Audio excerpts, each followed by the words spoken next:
J'ai pris connaissance vraiment du mouvement En Marche et de l'action d'Emmanuel Macron à travers des reportages télé. J'ai lu son livre et j'ai vraiment partagé son constat autour des blocages qui pouvaient être liés au jeu d'appareil dans le système politique et qui ne permettaient pas de mener des vrais débats démocratiques. C'est vraiment sur la base de ce constat que j'ai commencé à m'intéresser au mouvement. J'ai adhéré il y a 1 mois et demi. J'ai eu vraiment la chance d'avoir une éducation politique très jeune.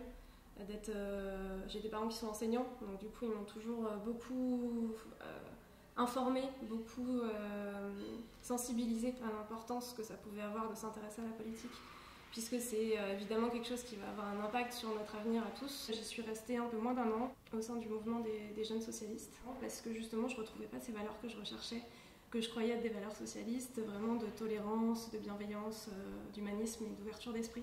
Et c'est vrai que j'ai vu beaucoup au sein de ces mouvements-là, des luttes internes, des combats entre le mouvement des jeunes socialistes, le Parti socialiste, entre les différentes mouvances qu'il pouvait y avoir à l'intérieur du parti.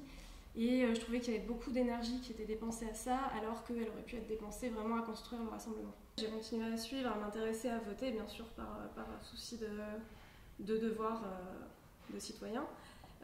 Mais bon, j'étais un peu déçue. C'est vrai qu'avoir vécu ça jeune, j'avais le sentiment que du moment qu'il y a des enjeux de pouvoir, on n'a plus beaucoup de place pour vraiment des luttes idéologiques.